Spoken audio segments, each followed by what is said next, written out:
I firmly believe that you're only given as much as you can handle, as much negativity, as much failure, as much disappointment.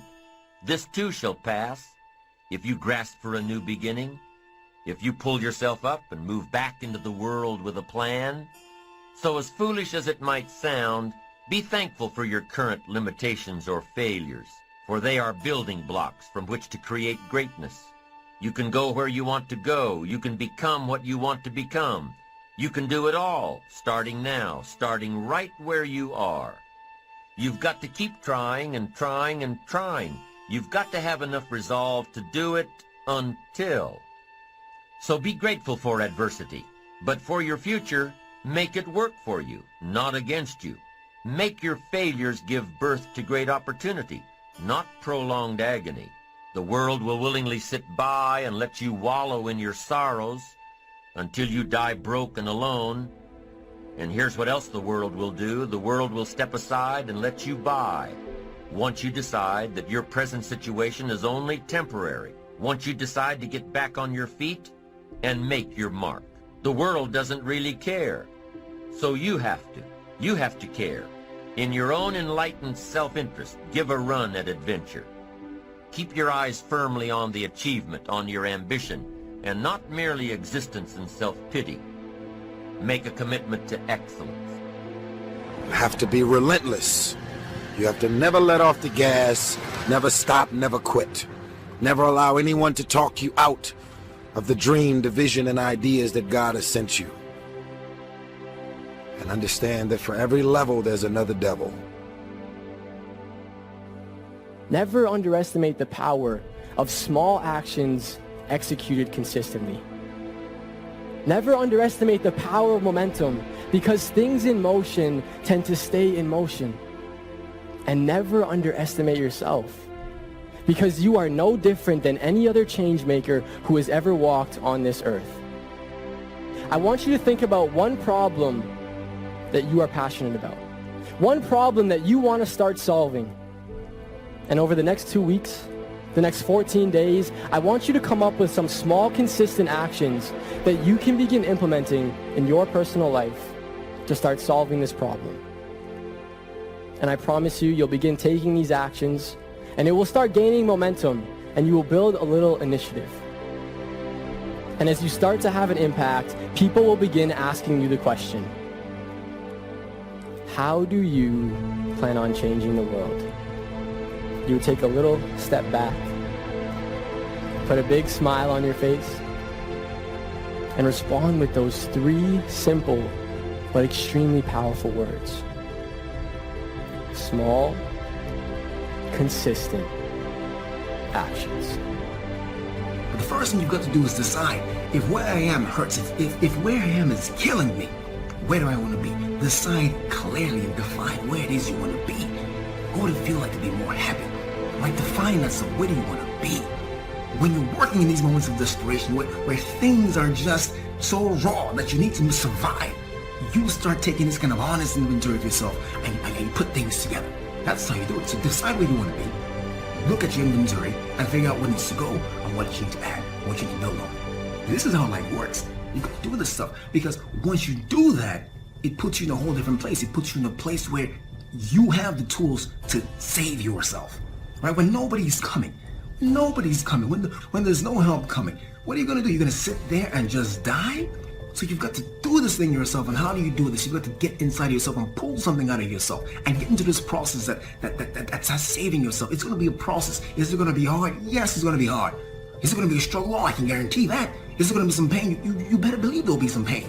But what you're going to discover is that you're a different creature. You're a different creature. You're not somebody who's living this pre-packaged life where everybody knows how your story is going to end, where everybody knows what's possible for you. No, that's not it. You're a different creature. Your blueprint is magnificent. Your blueprint is creative. You can do more than this. You can save yourself. You have the power to change your reality. You don't like where you are? You can change it. That's in you. That's what you discover. The kind of creature you are, the real nature of who you are. But you've got to be willing to reinvent yourself. And that's the key. That's the key. If you want to save yourself when you get moments like these, in these hard, difficult times when it looks like nothing is going to work, you're just going to rot and die and everything you've worked for is falling apart, nobody's going to help you, you've got to reinvent yourself. Just keep moving forward. Stay busy. Moving in the right direction. Looking, opening doors, knocking on doors, finding a way out of no way. When life goes from bad to unbearable. So when you've been knocked to your knees, your back is against the wall, right? You've run out of money, you've run out of friends, people who believe in you and in your ideas. You've been used up and thrown away, right? You're desperate, you're afraid. And it hits you that this is it, this is do or die, and it's just me, right? It's just me. That's how life works. In life, things will happen to you that you can't expect, you can't anticipate, you can't plan for. They just show up. And at that point, you have a decision to make. You have a decision to make. You can decide, I'm going to quit. It's over. I can't do this anymore. I've spent too much time, too much blood. I've spent so much building this thing, working on this dream, raising this family. I can't do this anymore. It's over for me. I quit. You can decide that. Or you can decide that no, this isn't it for me. This isn't how my story ends. This isn't it. I didn't spend all this time building this business, raising these kids, building this family just to walk out on them. I didn't spend all these years being sober just to quit. Now, I didn't get this far just to die like a dog in the street. No, this isn't it for me. This isn't over for me. No, I'm going to survive this. All right, nobody has my back, but it's do or die, and I'm going to survive this thing. You can decide that, and when you decide that, you're doing that in a moment of desperation. And here's what I've discovered about desperation. In desperation, you discover truth. Truth. Because the walls fall down. All that's falls apart. And all that's left is truth because you've got to get out of here. No time for games, no more excuses. A lot of people give up. They surrender. They run with their tails between their legs. It's a God-ordained opportunity. There are opportunities here. In the midst of crises, 3 types of people are going to come out of this. Millionaires, billionaires, and witnesses, people who stood around and watched. You have something special. You have greatness in you. And whatever, no test, no testimony, whatever is in front of you, you have the power to handle it. But I don't know what to do. Okay, got that. You don't know what to do. Figure it out. You don't have to know what to do. Walk by faith and not by sight. Figure it out. Everything that exists, somebody was willing to put in the energy and the time to figure it out. And even when we see the power of it, the need for consistency, we all know that it's underrated. It's not celebrated. We can flip through Instagram and we can flip through social media and celebrate when someone loses. It's easy to celebrate when someone loses 50 pounds in 2 weeks, and we celebrate it and it's awesome, and I think we should. But it's easy to overlook the person who's maintained a weight for a whole year from consistently eating healthy, consistently working out, and consistently making decisions every day to maintain the year goal weight. It's easy to celebrate one-offs, to celebrate the moment, and we should. Hear me. I am just telling you that we get bored of consistency. You see, we assume in our culture today that growth, new levels, promotion all come quickly as a result of a moment of faith. We celebrate the tip of the iceberg, but what we often miss and what is underrated, Daniel, is this huge amount of consistent faith under the water. What areas of your life do you need to be more consistent in? Some of your thoughts and visions are so big and so outlandish and so powerful and amazing, you'll end up talking yourself out of that dream from saying, I can't afford that. Well, guess what? There's a lot of shit I can't afford. There's a lot of visions and dreams that I still can't afford. I came here to remind you that when people laugh at your visions and ideas, it's only because they don't have their own visions and ideas around what they're supposed to do with their life or their careers. People that don't have their own visions they become vision killers. They don't have dreams for themselves. They don't have any hopes. They're hopeless. They're uninspired, unmotivated. They have no dreams. They have nothing that they're ambitious about. But I want to remind you to continue to dream and dream big. I have a habit of dreaming with my eyes open. I get very inspired by the things I see. I just wanted to remind you to dream and dream big. You have to be able to see what doesn't exist in order to be able to pull off or achieve what in most people's minds seems to be impossible. Only those that can see the invisible, being able to see what's not there. What is your vision? What is your idea? What was that God-sent dream? Only those that can see the invisible can do what seems to be impossible. You have to be awfully immature to think that every day is going to be a good day. Some days are better than other days. And some days, if it ain't one thing, it's another. Sometimes bad things, horrible things happen to good people. And I don't know why, but life isn't fair. Life isn't fair. Life just is. It wasn't fair. The fact that you're still alive and still on this earth, even though it's been challenging and rough, and sometimes you get discouraged and uninspired to keep going. God has a plan. You will grow through what you go through. Everything that you're going through, at some point, it makes no sense to you right now. But at some point, God is going to reveal to you why all of these issues, challenges, and problems continue to show up and what you were supposed to learn from it. A good person in the wrong place.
Just a victim of fate and of reality, and it can be horrible and heart-wrenching, and disease like cancer and MS and horrible diseases and accidents, but when those bad things happen, what are you going to do? How are you going to lead? Are you going to get angry? Are you going to start going down the spiral of negativity?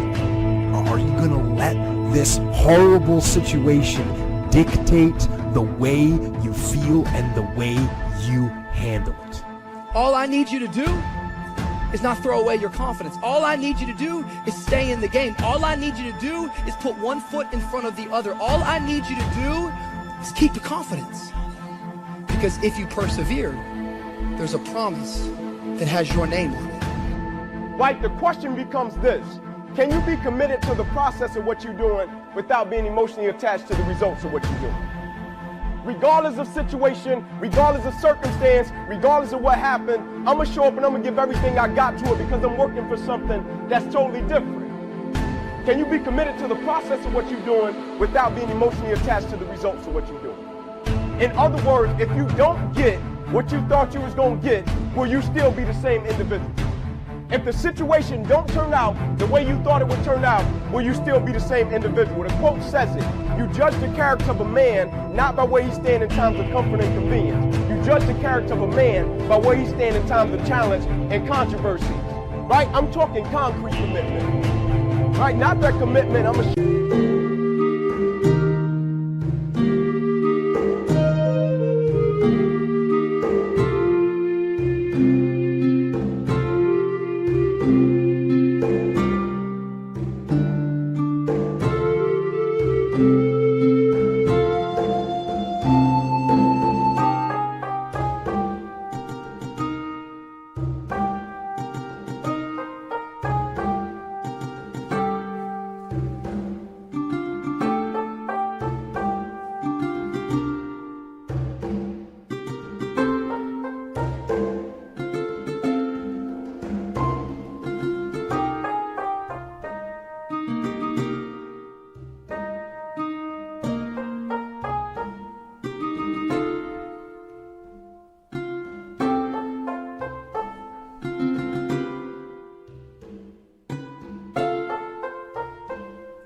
up, I'll be there, coach. Yeah, I go to meetings. Yeah, I'm gonna go out. I might run hard. Not that, man. Not that cheap stuff, man. Not that counterfeit stuff. I'm talking concrete commitment. I'm talking a commitment that says I am going to stay true to what I said I would do long after the move that I've said it in this lesson. Right? Because when you're in them seats, it's easy to talk about what you're gonna do. Right? But Mike Tyson said it. Everybody got a plan until they get punched in the mouth. Right? People don't burn out in life because of what they do. People burn out because life makes them forget why they do it. Go back and do some soul searching and think about when you first started.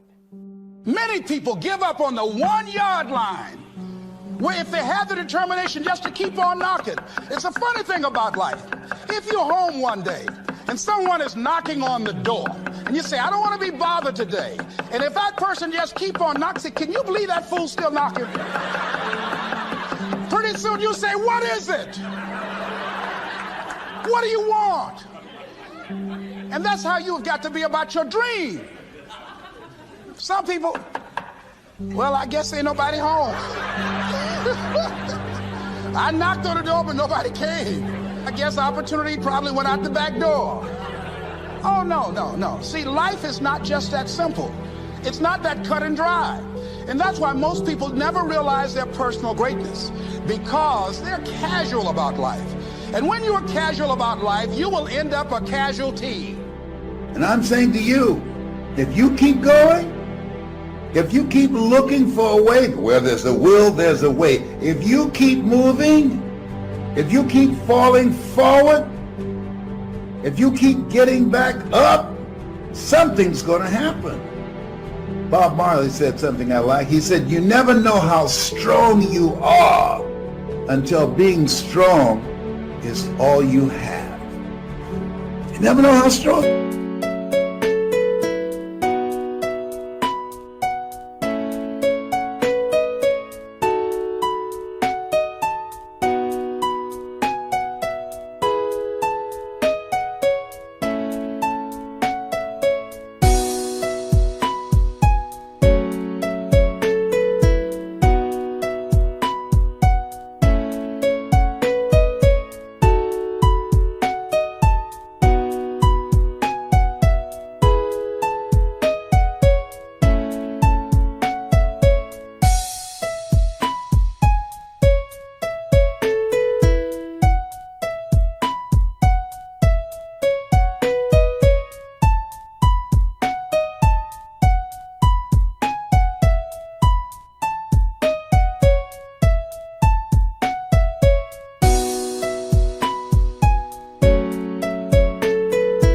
You are, until being strong is all you have. It's your only option.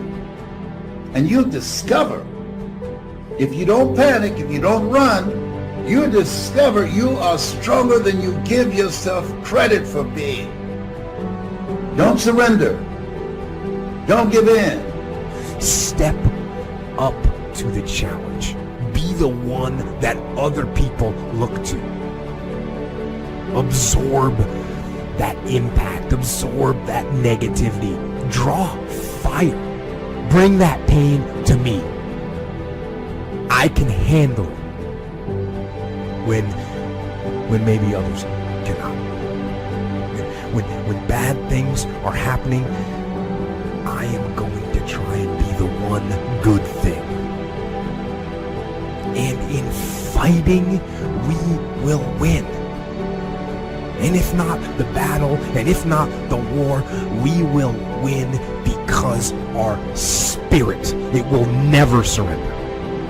And that is the ultimate victory, to hold your head high, and even in the face of inescapable defeat, to stand and to fight. That is to win. Dreams without goals remain dreams, just dreams, and ultimately fuel disappointment. Dreams without goals, yearly goals, life goals, monthly goals, hourly goals, minute-by-minute goals. Dreams without goals are just dreams, and they ultimately fuel disappointment. Goals on the road to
achievement cannot be achieved without discipline and consistency. You understand? Between goals and achievement are discipline and consistency.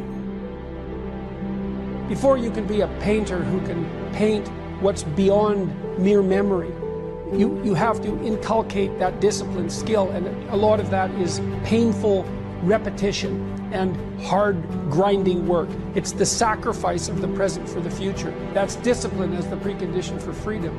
But once you manage that, then things open up. And virtually everything you learn of value is like that. It's very, very, very difficult to learn to write. And there's arbitrary rules that you have to follow and bind yourself to.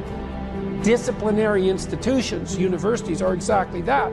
Is they're places of guidance, and they're places to encourage people to develop the discipline that's necessary to see beyond the discipline. I mean, that's why we have disciplines, right? I mean, the words aren't there by accident. You have to narrow yourself first, and then you can broaden outward. And so that's part of the process of maturation. That's part of the sacrifice of childhood. What we have to understand about developing ourselves and getting better is that it doesn't take brilliance, and it doesn't take a lot of time, and it doesn't even take a lot of effort, but it must be intentional. The fact that you don't get better automatically, you only get better because you intentionally make a decision to get better. To develop yourself, you've got to get out of the intending world and get into the doing world. So if you want to develop yourself and you want to get better, just act on what you've already expressed that you want to do.